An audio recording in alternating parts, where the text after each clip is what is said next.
அரசியல் தட நேயர் அனைவருக்கும் வணக்கம். நான் உங்கள் முரளி. இன்னைக்கு மக்கள் சந்திப்பு வந்திருக்கோம். இன்னைக்கு மக்களை புறம் பார்த்து அதிமுக நீக்கப்பட்ட முன்னாள் முதலமைச்சர் 3 முறை ஓபிஎஸ் அவர்கள் எதுக்கு நீக்கப்பட்டாங்க? அவரு நீக்கப்பட்டு கிட்டத்தட்ட 5 ஆண்டுகள் கடந்து விட்டது. ஆனா திரும்ப ஓபிஎஸ் அதிமுக போய் இணையணும் பல முறை கடிதம் கொடுத்தாரு. பல பத்திரிகையாளர் சந்திப்புல போய் பேசினது. ஆனா எடப்பாடி பழனிசாமி அவர்களோ இன்று அவரை கட்சியில் இணைக்கவே இல்லை. அதன் பலனாக இன்று பார்த்தீங்கன்னா அவரு வேற வழி இல்லாம திமுக போய் இணைஞ்சிட்டாரு. இது ஓபிஎஸ் அரசியல் வாழ்க்கையில் வளர்ச்சியில போகுமா?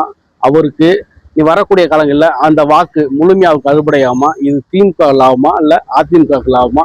அரசியலில் ஓபிஎஸ் என்ன மாற்றத்தை தீர்மானிக்க போகிறார் என்பதை மக்களிடம் கேட்டு தெரிந்து கொள்ளலாம். வாங்க உள்ள போய் பார்க்கலாம்.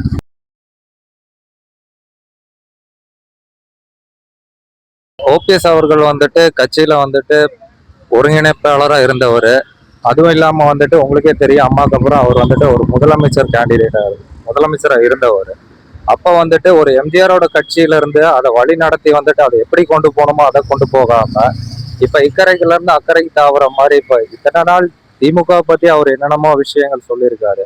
இப்ப திடீர்னு இங்க இருந்து அங்க மாறிட்டா இது அவருக்கு இப்ப மக்கள் மேல அவருக்கு நம்பிக்கை இருக்கிற மாதிரி இது தெரியல. எப்படின்னா எனக்கு ஏதாவது ஒரு இடத்துல ஒரு பதவி கிடைச்சா போதும், இது ஏடிஎம்கேவை எந்த விதத்திலையும் பாதிக்க போறது இல்லை, அதே நேரத்துல இது திமுக கை கொடுக்க போறதும் கிடையாது. ஒரு ஜென்ரலா ஒரு யங்ஸ்டரா எங்களோட பார்வையில அது அப்படிதான் இருக்கும். இப்ப எல்லாருமே ஸ்மார்ட் போன்ல இருந்து எல்லாமே யூஸ் பண்ண ஆரம்பிச்சிட்டாங்க. எல்லாருக்குமே எல்லா விஷயமே தெரியும். ஸோ அவங்க முதல்ல இருந்த அரசியல் மாதிரி இப்ப போனாங்கன்னா அது அடுத்த எலெக்ஷன்ல திமுகவை சேர்த்துதான் பாதிக்கும்.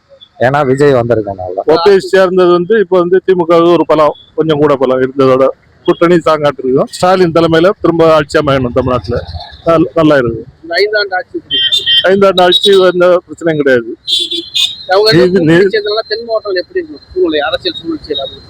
இல்ல அது கொஞ்சம் அவங்களுக்கு ஆள் எல்லாத்துக்கும் கொஞ்சம் ஆள் இருந்தாலும் நமக்கு எதனா எல்லா கூட்டணி எல்லாம் சாங்கா இருக்க அதெல்லாம் நல்லாதான் இருக்கு. ஓபிஎஸ் திமுக போனதுனால ஏடிஎம்கேக்கு பாதிப்பு தான். ஏன்னா அவரும் எவ்வளவோ போராடி பார்த்தாரு. ஏடிஎம்கேல அவரு சீஃப் மினிஸ்டரா 3 வாட்டி இருந்திருக்காரு. பெரிய பதவியில் இருந்திருக்காரு. இருந்தும் அவர் எப்படியாவது அதிமுகவில் சேரணும்னு கடைசி வரை போராடி தான் பார்த்தாரு. அதிமுகவில் அவங்க ஏற்றுக்கதா இல்லை. அவருக்கு அரசியல் வாழ்க்கை தேவை இருக்கு, வேற வழி இல்லை. அதனால திமுகவில் அவர் சேர்ந்திருக்காரு.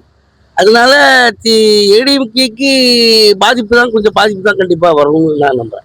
எடப்பாடி அவரை கட்சியில இணைச்சிருந்தாங்கன்னா கண்டிப்பா ஏடிஎம்கே வரக்கூடிய தேர்தலில் நல்ல ஒரு ரிசல்ட் வந்திருக்கும். இல்லப்ப அதிமுக அந்த கட்சிக்கெல்லாம் எல்லாரும் புட்டா போயிட்டாங்க.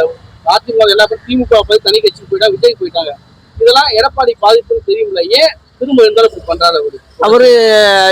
ஏன் பண்றாருன்னா இவங்கெல்லாம் சேர்த்தாலும் பின்னாடி எடப்பாடிக்கு பிரச்சனை வருங்கிறத எடப்பாடி யோசிக்கிறாரு. நமக்கு இவங்களால பின்னாடி பிரச்சனை வரும், அதனால இவங்க போனவங்களாக இருக்கட்டு, நம்ம சேர்க்காண்டா அப்படின்னு அவர் நினைக்கிறார். ஆனா இதனுடைய ஏடிஎம்கே கண்டிப்பா தாக்கம் இருக்கும்.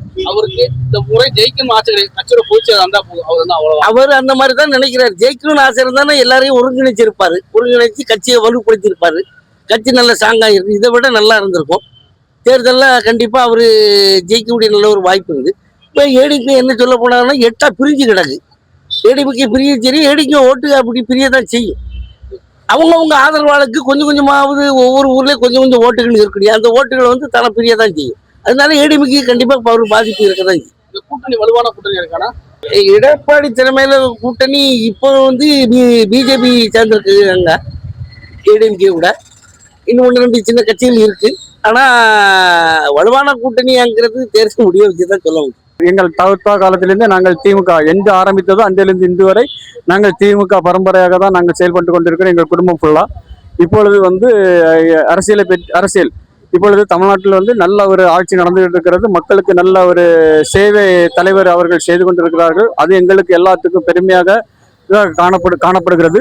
இப்பொழுது இவர் பழைய முன்னாள் முதலமைச்சர் அவர்களும் சேர்ந்திருக்கனால அவருடைய சமூக மக்கள் எங்களுக்கு அதிகமாக வாக்குகள் உள்ளம் என்று நாங்கள் தனி பெருமையோடு வெற்றி பெற்று தனி ஆட்சி அமைப்போம் என்று சொல்லி விடைபெறுகிறேன். இவ்வளவு காலமும் ஏடிஎம்கேல நடக்காததெல்லாம் நடத்தி கொண்டு இருந்த பிறகும் அம்மையார் மறைவுக்கு பின்னால எடப்பாடி காலில் விழுந்து பதவி வாங்கிட்டாரு, கையில விழுந்து பதவி வாங்கிட்டாரு, கீழே நடந்து போய் வாங்கிட்டாரு, ஊந்து போய் வாங்கிட்டாருன்னு சொல்லி எல்லாரும் பிரச்சாரம் பண்ணுகான், எல்லாரும் பிரச்சாரம் பண்ணிக்கிட்டு இருக்காங்க. அந்த அதே கிடையாது. அதிமுகவில் உள்ள உறுப்பினர் அவ்வளவு பேரையும் அந்த எடப்பாடியாருன்னு சொல்லக்கூடிய ஒரு தமிழர் வரலன்னு சொன்னா இன்னைக்கு வந்து அதிமுக அழிவார் கட்டத்தில் இந்த நாய்கள் கைகளில் போயிருக்கும். ஏன்னு சொன்னா ஒரு டீ கடையில் ஆரம்பிச்ச பண்ணி செல்வோம். இங்க கன்னியாகுமரி மாவட்டத்துக்கு என்ன செய்தா இங்க யாரை போட்டு மாவட்ட செயலாளராக போட்டு கட்சியை அழிச்சாமன்னு சொல்லி எல்லாருக்கும் கன்னியாகுமரி மாவட்டத்தில் உள்ள ஆள் அனைவருக்குமே தெரியும். அப்படி இருந்த பிறகும் எடப்பாடினால தான் துணை முதல்வர் கொடுத்து வச்சிருந்தாரு. இவருடைய சதி வேலை எல்லாமே கிரவங்கள் அவ்வளவுமே இப்போ எடப்பாடியாரை விட்டு வெளியே போயிட்டு, அதனால இனி எடப்பாடியார் எங்கன்னாலும் அமோக வெற்றியில ஜெயிக்க முதலமைச்சர் ஆவதுக்குள்ள தகுதியும் தன்மையும் பெற்றிருக்காரு. அது இல்லாம மாவட்ட செயலாளர் 2 பேர் போனான்னா என்னைக்கு உள்ள மாவட்ட செயலாளர்னு தெரியாது.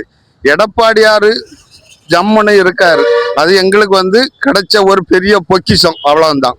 எம்ஜிஆருக்கு அடுத்தால அம்மாவும் இதே பிரச்சனை தான், எடப்பாடியாருக்கும் இதே பிரச்சனை தான். 3 பேரும் வென்று வந்து இந்த கட்சியை காப்பாத்திருக்காங்க. 3 நேரம் முதலமைச்சரா இருந்தவர் வந்து ஒரு மாநிலத்தில் உள்ள ஒரு ஆபீஸ் தலைமை கழகத்தை அடிச்சு உடைச்சு வாரிட்டு போகக்கூடிய அளவு கொள்ளைக்காரனா இருந்திருக்கா ஓபிஎஸ். ஆமா, வெட்டையில ஜெயிக்கும். எடப்பாடியாரு இங்க உள்ள வேட்பாளர் யாருன்னு சொல்லுவாங்களோ அவளுக்கு நாங்க உழைப்போம். நாங்க ஒரிஜினல் அதிமுக, வந்த போக்கி வரும்போக்கி கிடையாது. நாங்க அதிமுக இல்ல, நாங்க வந்து ரெட்டையிலன்னா ரெட்டையில, அவ்வளவுதான். எம்ஜிஆர் 86ல சத்துணவு போட்டாரு. அந்த சத்துணவுக்கு நன்றி கடனாட்டு அந்த கட்சி எவ்வளவு காலம் இருக்குமோ எனக்கு தலைமுறை வரைக்கும் அந்த கட்சி அழிக்கவே முடியாது. நாங்க என்னவோ அதிமுகவில் இருந்துகிட்டு பேசுவோம்னு நினைக்க கூடாது. எங்களுடைய ஆதங்கத்துல நாங்க பேசுவோம். இந்த ஓபிஎஸ்ங்கிறது நாங்கள் 4 வருஷத்துக்கு முன்னாலே அவர் நாங்கள் வெளியே தள்ளியாச்சு. எங்கள் கட்சியில இருந்து நான் ஏடிஎம் கட்சிக்காரன் தான். எங்களுக்கு கூட்டணியே வேண்டாம்னு நாங்கள் வெளியே தள்ளியாச்சு. இவர் என்ன இப்போ போறது? நாங்களே வெளியே தள்ளின பிறகு இவர் போறேன்னு சொல்லிட்டு போயிருக்காரு. இவர் போறனால எங்களுக்கு ஒரு பாதகம் கிடையாது. எங்களுக்கு வெற்றி தான் அதிகம். தென் மாவட்டங்களில் அவரு சொல்லுவாரு, நாங்க சொல்லணும்ல, ஓட்டு போட்டவரு நாங்களும் சொல்லணும் யாருக்கு வெற்றி யாருக்கு தோல்வின்னு. ஒரு பாதிப்பும் கிடையாது. அவர் தான் ஏற்கனவே போயாச்சு, 4 வருஷத்துக்கு முன்னாலே போயிட்டாரு. இப்ப என்ன புதுசாட்டா போயிட்டாரு. இவருக்கு இன்னும் முதலமைச்சர் ஆகிறதுக்கு வழி இல்லை, முடியாது அவரால். ஆட்சி நமக்கு அதிமுக வரலாம். எங்களுக்கு நாங்க நினைக்கிறது எங்களுக்கு அதிமுக வரலாம் நாங்க நினைப்போம்.